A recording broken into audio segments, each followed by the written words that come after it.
Chile vive mirando afuera y copiando lo que funciona. Asia, todos los países asiáticos, empezando por los chinos, viven haciendo eso. Viven mirando, husmeando el mundo, viendo qué funciona y copiándolo. Y eso, en lugar de ser el ejemplo, en muchos países... La cantidad de chinos que hay, por ejemplo, en las universidades norteamericanas es enorme, ¿no? ¿Sí? Las universidades norteamericanas siguen siendo las mejores. Pero no solo eso, Jaime, la cantidad de universidades norteamericanas que hay en China. Porque ese es otro tema, claro, ese es otro tema. Las universidades norteamericanas, en China, hay cientos de universidades que expiden títulos. ¿Hay universidades norteamericanas en Perú que expidan títulos? Que yo sepa, no. Bueno, en Argentina tampoco. En México hay 2 o 3, pero no, es soberanía nacional. Pero, o sea, en Singapur, por ejemplo, Singapur es un caso muy simpático y lo comento porque acabo de venir de ahí. Singapur es un país que no tiene recursos naturales, cero, nada. Importan hasta el agua que toman. Importan hasta el agua que toman. Bueno, hace 40 años era un país del cuarto mundo.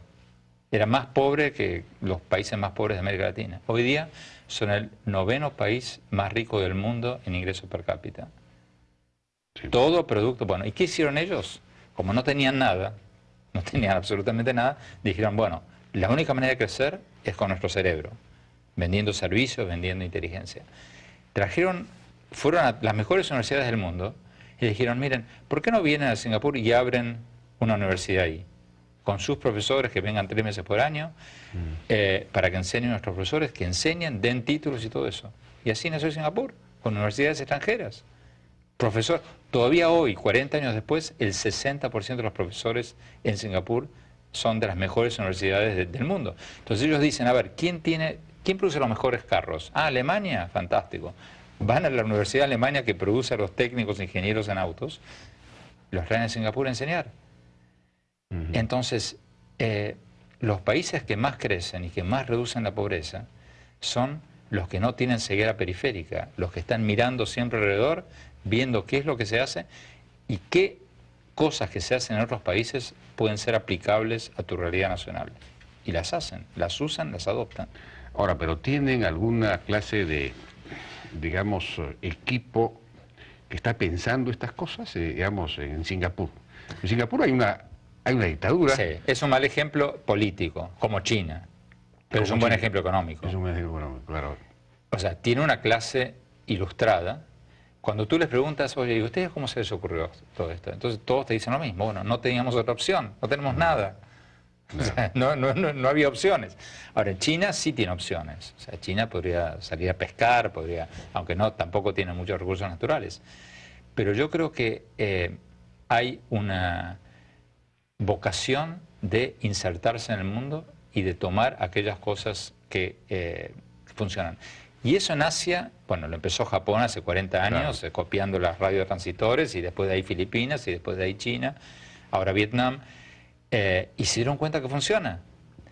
Ahora, por suerte, algunos países en América Latina están empezando a verlo. O sea, Chile lo viene viendo hace 20 años, está copiando muchas cosas que se hacen en muchas partes del mundo.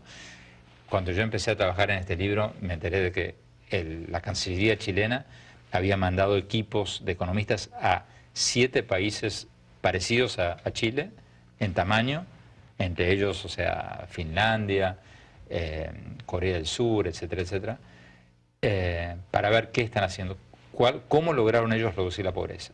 Bueno, ellos tienen un fondo de esto que han acumulado, de este superávit que han ido acumulando a lo largo del tiempo, que es como de 20.000 millones de dólares, no sé cuánto es este superávit, han destinado una cantidad que ya no recuerdo cuánto era, como 6.000 millones de dólares para becas, creo, un sistema de becas de posgrado a un montón de chilenos en el exterior. O sea que es un ejército de chilenos que se está yendo a preparar. Y eso lo han copiado de países como China, como India, que ya no ven el problema como se veía antes de una fuga de cerebros, y están viendo eso como una ventaja, como una circulación de cerebros. ¿Por qué? Porque tú mandas toda esta gente al exterior y por supuesto se te va a quedar la mitad fuera, o quizás más, pero a la larga en 5 o 10 años, muchos vuelven con más conocimientos, más conexiones. Los que no vuelven se dan cuenta, como pasó en India, que ¿Qué pasó en India? ¿Cómo nació Bangalore, la ciudad tecnológica de India?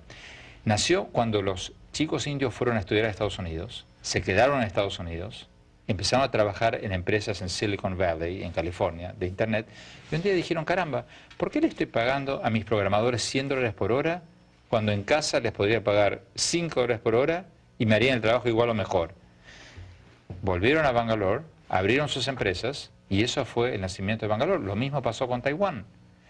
Entonces, lo que antes se veía como una cosa terrible, la fuga de cerebros, se nos van nuestros mejores cerebros. No, señores, en un mundo globalizado, eso es una ganancia. No. Porque el que no vuelve, probablemente abre una subsidiaria de su empresa. Y el que no abre una subsidiaria de su empresa, le manda un cheque de $100 a la madre todos los meses o más. De acuerdo, sí, pues. Entonces, eso los chinos y los indios lo vienen haciendo hace 20 años y le funcionó. Bueno, aquí hay la dificultad, hay dificultades básicas, ¿no? Por ejemplo, si hay un programa de capacitación de los maestros, que tenemos un nivel de calidad de la educación muy bajo, y no hay suficientes capacitadores para capacitar a los maestros. Es decir, bueno, pero no seamos tan negativos, Jaime. En Perú, como en Chile, como en otros, como en México, por lo menos, o sea, se está avanzando bastante, por lo menos se están empezando a evaluar los maestros, cosa que antes no se hacía. Entonces, hay, o sea, se está empezando, esto es un poco como Alcohólicos Anónimos, o sea, para atacar el problema tienes que darte cuenta que tienes un problema. No. Entonces, el empezar a evaluar, por ejemplo, cuando en todos estos países se hacen exámenes y la mayoría de los maestros no los pasan, y la gente dice, y los periódicos muchas veces dicen, qué horror, nuestros maestros. No, al contrario, es bueno, esto es bueno, porque tienes una radiografía del problema y puedes empezar a atacarlo. Bueno, eso se está haciendo en el Perú. Entiendo que, bueno, en Ecuador han comenzado a hacerlo, creo, ¿no? Pues, que es la única cosa buena que yo sé ha hecho Correa hasta ahora, excelente. Sí, pues. Pero casi en ningún otro país. No, en México en México lo están haciendo también, ¿no? Sí. En México lo están haciendo, en Chile lo están haciendo. No, lo están haciendo. Y en México fue, o sea, terrible. Creo que el 70% de los profesores en el último test no pasaron el examen. Claro. Pero eso es bueno, Claro, porque eso también crea una conciencia en el país, caramba, acá tenemos un problema. Claro. Bueno, tenemos que ir a una pausa y regresamos.